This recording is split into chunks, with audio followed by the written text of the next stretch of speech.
ہماری آج کی گفتگو کا موضوع ہے ذکر الہی، اللہ کو یاد کرنا۔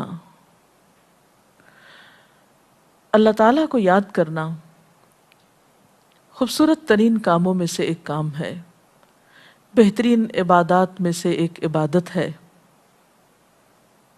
قرآن پاک میں اللہ تعالیٰ اس کے بارے میں فرماتے ہیں وَلَذِكْرُ اللَّهِ أَكْبَرُ، اور اللہ کا ذکر بہت بڑا کام ہے، بہت اچھا کام ہے۔ حقیقت یہ ہے کہ انسان جس چیز سے محبت کرتا ہے اس کو ضرور یاد کرتا ہے، اس کا ذکر کرتا ہے، دل ہی دل میں بھی اور زبان سے بھی، کیونکہ جس چیز کی محبت انسان کے دل میں ہوتی ہے وہ چیز زبان پر آ کر رہتی ہے۔ یہ ہو نہیں سکتا کہ ہم اللہ تعالیٰ سے محبت کرتے ہوں، دل میں اس کو یاد کرتے ہوں، پھر زبان سے اس کا ذکر کرنا بھول جائیں۔ ذکر الہی تو بندہ مومن کی زندگی میں غیر محسوس طریقے سے شامل ہو جاتا ہے۔ اس کی اس طرح عادت ہو جاتی ہے کہ انسان اٹھتے بیٹھتے چلتے پھرتے تنہائی میں سب کے بیچ میں بیٹھ کر اپنے رب کو یاد کرتا رہتا ہے، دل ہی دل میں یا زیر لب وہ اپنے رب کو کسی حال میں بھی نہیں بھولتا۔ اور بھولے بھی کیوں؟ اس لیے کہ اس کی ذات پر رب کے احسانات ہر ایک سے بڑھ کر ہیں، اس کی نگاہیں ہر طرف رب کے کمالات دیکھتی ہیں، وہ ہر طرف رب کی نعمتوں کو دیکھ کر سرشار ہوتا رہتا ہے۔ وہ جس طرف بھی نظر اٹھاتا ہے وہیں اس کو رب کی قدرت اور تخلیق نظر آتی ہے، اپنے سامنے، دائیں بائیں، اوپر نیچے، ہر طرف زمین آسمان، جو کچھ بھی بنا ہوا ہے، جو کچھ بھی پھیلا ہوا ہے وہ سب اس کے رب کا بنایا ہوا ہے۔ پھر وہ اس رب کو کیسے بھلا سکتا ہے؟ قرآن پاک میں اہل ایمان کو ذکر کرنے کی تلقین کی گئی ہے۔ اللہ سبحانہ وتعالیٰ فرماتے ہیں فَاذْكُرُونِي أَذْكُرْكُمْ، تم مجھے یاد کرو، تم میرا ذکر کرو، میں تمہیں یاد کروں گا۔ ایک اور جگہ پر فرمایا وَاذْكُرْ رَبَّكَ فِي نَفْسِكَ تَضَرُّعًا وَخِيفَةً وَدُونَ الْجَهْرِ مِنَ الْقَوْلِ بِالْغُدُوِّ وَالْآصَالِ وَلَا تَكُن مِّنَ الْغَافِلِينَ، اور اپنے پروردگار کو دل ہی دل میں عاجزی اور خوف کے ساتھ اور آہستہ آواز سے صبح و شام یاد کرتے رہو، اور دیکھنا غافل نہ ہونا، یعنی رب کی یاد سے کبھی بھی غفلت اختیار نہ کرنا۔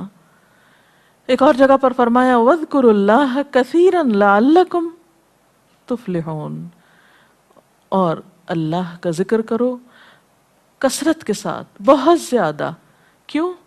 لَعَلَّكُمْ تُفْلِحُونَ، تاکہ تم فلاح پاؤ، کامیاب ہو جاؤ۔ اس سے پتہ چلتا ہے کہ اللہ تعالیٰ کو یاد کرنا کامیابی کی علامت ہے، اللہ کے ذکر میں کامیابی کی ضمانت ہے۔ مومن مردوں اور عورتوں کی صفت قرآن پاک میں یہی بیان کی گئی ہے کہ وہ بہت زیادہ اللہ کا ذکر کرنے والے ہوتے ہیں۔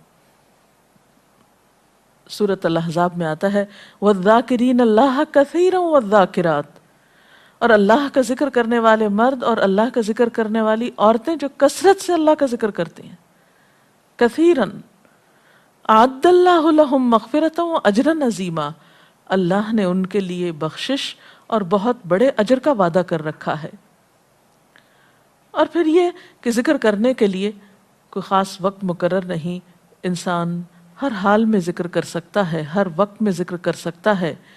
نبی صلی اللہ علیہ وسلم کے بارے میں آتا ہے کان یذکر اللہ فی کل احیانہ، آپ ہر وقت میں، یعنی ہر قسم کے وقت میں، یعنی دن میں یا رات میں، صبح میں یا شام میں اللہ کا ذکر کیا کرتے تھے۔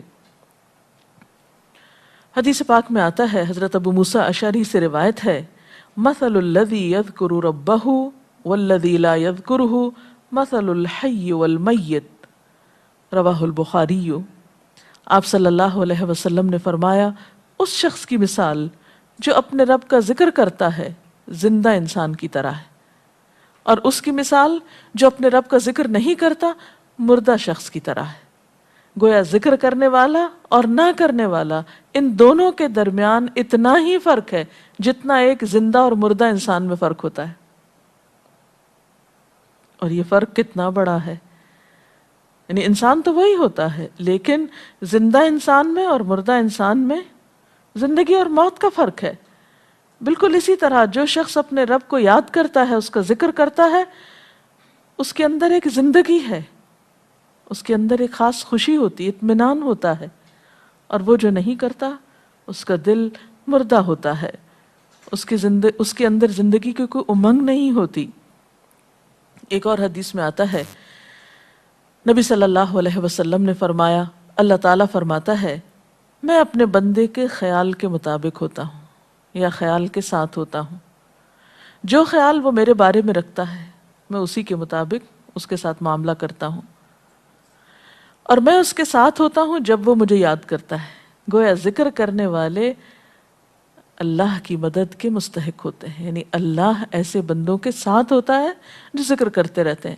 اگر وہ مجھ کو اپنے دل میں یاد کرتا ہے تو میں بھی اس کو اپنے دل میں یاد کرتا ہوں، اور اگر وہ مجھے کسی جماعت میں بیٹھ کے یعنی کسی گروپ میں یعنی کہ پبلک میں بیٹھ کے یاد کرتا ہے تو میں اس کو اس سے بہتر جماعت میں یاد کرتا ہوں، یعنی فرشتوں کی جماعت میں یاد کرتا ہوں. تو گویا فَاذْكُرُونِی اذْکُرْکُم، تم مجھے یاد رکھو میں تمہیں یاد رکھوں گا. تو جو شخص بھی یہ چاہتا ہو کہ اللہ تعالیٰ اس کو یاد رکھے، اس کی مشکل میں اس کی مدد کرے، تو اس کے لیے کیا ضروری ہے کہ پھر وہ ذکر کرتا رہے. اور ذکر تمام عبادات کو خوبصورت بناتا ہے. مثلا روزہ رکھنا ایک عبادت ہے، لیکن جس روزے میں ذکر الہی ہو اس کا اجر و ثواب کئی گنا بڑھ جائے گا. حج ایک عبادت ہے بذات خود، حج کا سفر ایک عبادت ہے، لیکن اس سفر میں انسان اگر ذکر الہی کرتا رہے تو اسی حج کا ثواب کئی گنا بڑھ جائے گا. اور نماز تو سراسر ہے ہی اللہ کی یاد کا نام. اقم الصلاۃ لذکری، نماز قائم کرو میری یاد کے لیے. اللہ کے ذکر کا بہترین طریقہ ہے. ایک اور موقع پر آپ صلی اللہ علیہ وسلم سے جب یہ پوچھا گیا کہ سب سے اچھی نماز کس کی، سب سے اچھا روزہ کس کا، سب سے اچھا حج کس کا، سب سے اچھا مجاہد کون، تو آپ صلی اللہ علیہ وسلم نے ہر بار یہی جواب دیا کہ جو اپنے ان کاموں میں ذکر الہی کثرت کے ساتھ کرے. اور ذکر کرنے والے ہر میدان میں آگے نکل جاتے ہیں. حدیث پاک میں آتا ہے نبی صلی اللہ علیہ وسلم نے فرمایا مفردون سبقت لے گئے. لوگوں نے پوچھا کہ یہ مفردون کون ہیں؟ فرمایا وہ مرد جو کثرت کے ساتھ اللہ کا ذکر کرتے ہیں اور وہ عورتیں جو کثرت کے ساتھ اللہ کو یاد کرتی ہیں. اور یہاں آپ نوٹ کر رہے ہیں خاص طور پر مردوں کے ساتھ ساتھ عورتوں کا ذکر بھی ملتا ہے. حضرت عبداللہ بن بصر فرماتے ہیں کہ ایک شخص نے عرض کیا یا رسول اللہ صلی اللہ علیہ وسلم، بے شک اسلام کے احکام مجھ پر بہت ہیں، یعنی ذمہ داریاں بہت ہیں، کرنے کے کام بہت ہیں. آپ مجھے کوئی ایسی بات بتائیں جسے میں اپنے لیے لازم کر لوں، یعنی میرے لیے آسان ہو اور میں پابندی سے کر سکوں.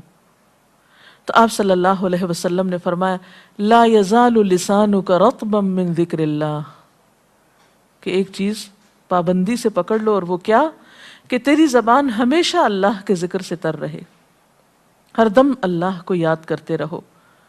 اور یہ ایک حقیقت ہے کہ انسان کوئی بھی کام کر رہا ہو، مثلا خواتین کھانا پکا رہی ہیں، گھر صاف کر رہی ہیں، واک کر رہی ہیں، کوئی بھی کام کر رہی ہیں اس طرح کا، تو اس میں ساتھ ساتھ اللہ کی یاد کرتی رہیں. سبحان اللہ، الحمدللہ، اللہ اکبر، استغفر اللہ، لا الہ الا اللہ، ان اذکار کا ورد کرتے رہیں، تو اس میں کام بھی ہوتا رہے گا اور اس کے ساتھ ساتھ اللہ کی یاد بھی ہوتی رہے گی. خصوصی طور پر 2 کلمات ایسے ہیں جن کے بارے میں بہترین اجر کی خوشخبری سنائی گئی. آپ صلی اللہ علیہ وسلم نے فرمایا کلمتان، 2 کلمات ایسے ہیں خفیفتان علی اللسان، جو زبان پہ بہت ہلکے ہیں، یعنی پڑھنے میں کچھ مشکل نہیں، ثقیلتان فی المیزان، میزان میں بہت بھاری ہیں، حبیبتان الی الرحمن، رحمان کو بہت محبوب ہیں، اور وہ کیا ہیں؟ سبحان اللہ و بحمدہ، سبحان اللہ العظیم. چلتے پھرتے، اٹھتے بیٹھتے، کام کاج کرتے تسبیح پڑھتے رہنا، ذکر کرتے رہنا، انسان کے دل کو جہاں اطمینان بخشتا ہے وہاں اس کے کام کو آسان بھی کر دیتا ہے، اور اللہ کی مدد بھی ساتھ ہوتی ہے۔ اور قرآن پاک میں ایسے لوگوں کے لیے خوشخبری ہے، الا بذکر اللہ تطمئن القلوب، سنو اللہ کے ذکر سے دلوں کو اطمینان ہوتا ہے۔ اور ویسے بھی میزان میں بہت بھاری نیکی ہے۔ ایک حدیث میں آتا ہے کہ رسول اللہ صلی اللہ علیہ وسلم نے لوگوں سے پوچھا، کیا میں تمہیں نہ بتاؤں کہ تمہارے اعمال میں سب سے اچھا عمل، سب سے پاکیزہ اور تمہارے درجات کو سب سے زیادہ بڑھانے والا، اور جو تمہارے لیے سونے چاندی کے خرچ کرنے سے زیادہ بہتر ہو، اور اس سے بھی بہتر ہو کہ تم اپنے دشمنوں سے ملو، ان کی گردنیں تم مارو اور وہ تمہاری گردنیں مارے، تو کیا ایسا عمل نہ تمہیں بتاؤں؟ صحابہ نے عرض کیا، ضرور یا رسول اللہ صلی اللہ علیہ وسلم، ہمیں ایسا عمل بتائیے۔ تو آپ نے فرمایا وہ اللہ کا ذکر ہے، یعنی تمام اعمال میں وہ سبقت لے جاتا ہے۔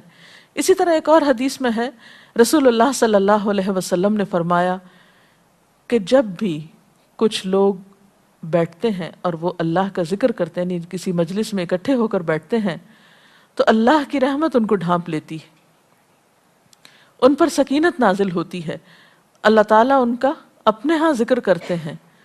گویا اکیلے بھی ذکر کیا جا سکتا ہے اور کسی مجلس میں اکٹھے بیٹھ کر بھی۔ پھر اسی طرح صبح و شام بھی، جیسا کہ قرآن پاک میں آتا ہے، وَسَبِّحْ بِحَمْدِ رَبِّكَ قَبْلَ طُلُوعِ الشَّمْسِ وَقَبْلَ غُرُوبِهَا، اپنے رب کی تسبیح بیان کرو سورج نکلنے سے پہلے اور اس کے غروب ہونے سے پہلے۔ ایک اور جگہ پر آتا ہے وَسَبِّحْ بِحَمْدِ رَبِّكَ بِالْعَشِيِّ وَالْإِبْكَارِ، اپنے رب کی حمد و ثنا بیان کرو عشی کے وقت یعنی عصر کے وقت، والابکار اور صبح کے وقت۔ عشی کا لفظ جو ہے یہ زوال شمس سے غروب شمس کے درمیانی وقت کو کہتے ہیں۔ پھر اسی طرح انبیاء علیہ السلام کے بارے میں ہم دیکھتے ہیں، حضرت داؤد علیہ السلام بہت خوبصورت آواز سے، بہت خوبصورت انداز میں اللہ تعالیٰ کا ذکر کیا کرتے تھے۔ نبی صلی اللہ علیہ وسلم نے ایسے لوگوں کے بارے میں بہت خوشخبریاں دی ہیں، اور سب سے بڑی خوشخبری کیا ہے کہ خود اللہ تعالیٰ کا تقرب انسان کو حاصل ہوتا ہے، انسان کے گناہوں کا کفارہ ہوتا رہتا ہے، اور بعض اذکار جو بظاہر تو بہت معمولی نظر آتے ہیں لیکن ان کا اجر و ثواب اتنا ہے کہ انسان حیران ہوتا ہے کہ اتنے کم کلمات کے بدلے اتنا بڑا ثواب۔ جیسے نبی صلی اللہ علیہ وسلم نے فرمایا کہ الحمدللہ کہنا میزان کو بھر دیتا ہے۔ اب الحمدللہ دو لفظ ہیں، لیکن جو شخص دل سے اس کو ادا کرتا ہے تملا المیزان، میزان بھر جاتا ہے اس سے۔ سبحان اللہ، الحمدللہ کے کلمات آسمانوں اور زمین کے درمیان کو پر کر دیتے ہیں، اتنا اجر و ثواب ہے ان چھوٹے چھوٹے کلمات کا بھی، لیکن اکثر شیطان ہمیں ان سے غافل رکھتا ہے۔ تو ضرورت اس بات کی ہے کہ ہم کثرت کے ساتھ اللہ کو یاد کرنے والے ہوں، تاکہ ہمارے دین و دنیا کے کام سنور جائیں اور آخرت میں اللہ کے محبوب اور مقرب بندوں میں ہمارا شمار ہو۔ اگر اس سلسلے میں آپ کے ذہن میں کوئی سوال ہے تو آپ کر سکتے ہیں۔ جی آپ پوچھیں۔ محترم ڈاکٹر صاحبہ، ہمیں آپ بتائیں گے کہ مسنون اذکار کی طرف ہمیں رہنمائی فرمائیے۔ بہت سی کتابیں ایسے ہیں جس میں نبی صلی اللہ علیہ وسلم سے ہر موقع کی مناسبت سے اذکار مذکور ہیں۔ مثلا آپ دیکھیے کہ آپ صلی اللہ علیہ وسلم جب نیند سے بیدار ہوتے تھے تو اس وقت اللہ تعالیٰ کے ذکر سے دن کا آغاز کرتے تھے۔ صبح کے وقت الحمدللہ الذی احیانا بعدما اماتنا والیہ النشور۔ پھر اسی طرح بستر سے اٹھنے کے بعد انسان اپنے قضاء حاجت کے لیے اگر واش روم میں جاتا ہے تو اس وقت بیت الخلاء میں داخل ہونے کے وقت کا ذکر ہے۔ پھر بیت الخلاء سے باہر آنے کے وقت نبی صلی اللہ علیہ وسلم جب تہجد کے وقت اٹھتے تھے تو وضو سے پہلے آسمان کی طرف نگاہ اٹھا کر سورۃ آل عمران کی آخری آیات پڑھا کرتے تھے۔ پھر اسی طرح سحری کے وقت خاص طور پر استغفار کا حکم ہے۔ پھر انسان وضو کرتا ہے تو وضو سے قبل اور وضو کے آخر میں ذکر بتایا گیا، اور وضو کے آخر کا ذکر سبحانک اللہم و بحمدک اشہد ان لا الہ الا انت استغفرک و اتوب الیک کا اتنا ثواب بتایا گیا کہ ایسے شخص کے لیے جو پابندی کے ساتھ یہ ذکر کرتا ہے اس کے لیے جنت کے 8 دروازے کھل جاتے ہیں۔